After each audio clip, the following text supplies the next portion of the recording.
செந்தமிழ் நாட்டின் உரிமை இழந்து பொங்கும் உணர்வில் எழுந்தமிழ் அரசு போர் தொடங்கிட்டு கொட்டடா முரசுங்கிறாங்க. இப்ப போர் தொடங்கிடுச்சு. திராவிட தமிழர் போர். திராவிடமா தமிழ் தேசியமா?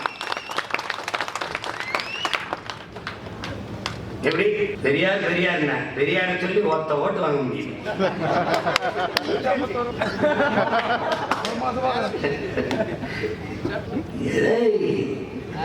எத்தனை காலத்துக்கு அப்படிதான் எங்க முன்னோர்கள் உங்க பாட்டன் அயோத்திதாசர் பேசினாங்களா? பேசி பார்த்தாலும் அப்புறம் ஒரு பைசா தமிழ்னு பத்திரிகை எடுத்து வந்துட்டாப்ல. நாங்க என்னமோ தமிழ் தேசம் புதுசா பேசுறாங்க. இந்திய நாட்டின் விடுதலைக்கு செக்கெழுத்த எந்த பாட்டே கம்பல் சுதேசி கப்பல். இவர் வந்துதான் சுயமரியாதை சொல்லி கொடுத்தாருன்றாங்க. தன்மானத்துக்கு போரிட்ட மாண்ட மறவர் பிள்ளைகளா நாங்க. வெள்ளக்காரன் வீரையும் வச்சிருக்கான், துப்பாக்கி வச்சிருக்கான், சுற்றுவான், செத்துருவோம்டா, வெறும் வேலும் வாழும் தான் இருக்கு. இத வச்சு சண்டைக்கு போனா செத்துரும்டா. தெரியும்டா. என் மாட்டம் பிடித்தவனுக்கு தெரியாதா? அரங்கத்துக்கு தெரியாதா? வெள்ளையத்தேவன் சுந்தரலிங்கத்துக்கு தெரியாதா? மருதுமாண்டிக்கு தெரியாதா? வீர பெரும்பாட்டி மான மரத்தி வேலநாச்சிக்கு தெரியாதா? பெரும்பாட்டன் தீரன் சின்னமலைக்கு தெரியாதா? பெரும்பிடுது முத்தரைக்கு தெரியாதா? பண்டார வண்டினுக்கு எவனுக்கு தெரியும்டா. ஏன் போனோம் போனோம்டா. ஏன் மான தமிழனுக்கு மரணத்தை விட மானமே பெருகின்றதான் போரிட்டு மாண்ட மறவதான். நீ எனக்கு சுயமரியாதைக்கு என்ன பண்ண? நீ சொந்தமா சுண்டல் கூட வைக்கல. என் பாட்டன் சொந்தம் மட்டும் வித்து சுதேசி கப்பல் ஓட்டான்டா பாபு.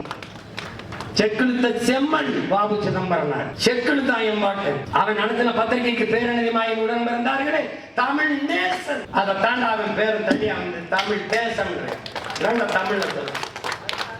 அவன் போராடி இந்த பெருநிலத்தின் விடுதலை, இந்திய நாட்டின் விடுதலைக்கு நடத்தின பத்திரிகை தமிழ் நேசன். அதான் தமிழ் தேசம். ஆமா.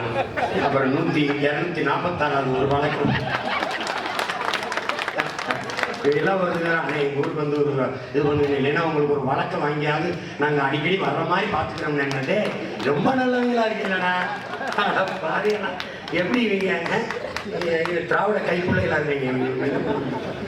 எப்படியோ நீ பசமா எனக்கு சிக்கிட்ட. ஓ வழக்கு, கோர்ட்டு, தீர்ப்பு, ஜெயிலு பாத்துக்க. நான் வாழ பிறந்தவனோ என் மக்களை ஆள பிறந்தவனும் கிடையாது. என் மக்களுக்காக மாற பிறந்தவன். மாண்ட மகத்தான இம்மையில் எனக்கு ஜெயில் என்றால் மறுமையில் வெயிலுக்கு ஏக இறைவன் வாய்த்துக் கொண்டிருக்கிறான்.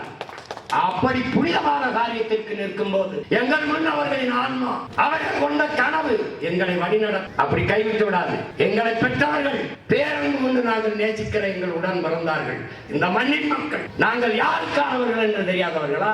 தெரியாமலா 8வது பெட்டியில் மைக்கா சீப்பா என்று தெரியாத சின்னத்தை தேடி சின்ன பிள்ளைகள் எங்களுக்கு 36 லட்சம் வாக்குகளை தந்து 3வது பெரிய கட்சியாக்கி காணித்திருந்த சிறு பிள்ளைகளை அங்கீகாரம் பெற்ற மாநில கட்சியாக மாற்றினார்கள். ₹1 காசு கொடுக்கல. ஒரு ஓட்டுக்கு 16,000 கொடுத்த. கள்ள ஓட்டு 26 ஓட்டு போட்ட. ஆனாலும் எனக்கு டெபாசிட் வந்துடக்கூடாதுன்னு நீ அப்படியே எனக்கு பயந்து கொண்டு நீ கட்டுத்தொகை வராமல் நிறுத்தணும் இவர்கள் சொல்லி நிறுத்தினார்கள். நான் குற்றம் சாட்டுகிறேன். உங்களால் நம்ப முடியல. ஓட்டுக்கு காசு கொடுக்கும் போது தடுக்காத காவல்துறை தேர்தல் ஆணையம், கள்ள ஓட்டு போடும் போது தடுக்காத காவல்துறை தேர்தல் ஆணையம் ஓட்டை மட்டும் நேர்மையாக எண்ணும் என்று நீ நம்பினால் ஒன்னே பண்ண முடியும். இதோட நிறுத்துவான். ஏன் இவன்கிட்ட சம்பளம் வாங்குறவன் தானே. ஒரு நாள் நாமும் அதோட நிறுத்துப்பா. அந்த காலம் காலம் வரும் என்று காத்திருக்கிற பிள்ளைகள் அல்ல. எங்களுக்கான காலத்தை உருவாக்குகிற தலைவனின் பிள்ளைகள். நாங்கள் உருவாக்கிய தலைவனின் பிள்ளைகள். இதுதான் நடக்கும்னு சொல்லுவோம். நடக்கும். எழுதி வச்சுக்க. 2026 எங்களுக்கான அரசியலின் தொடக்கம். தமிழ்நாடே நாம் தமிழர் கட்சியின் அதுக்குள் அடக்கம்.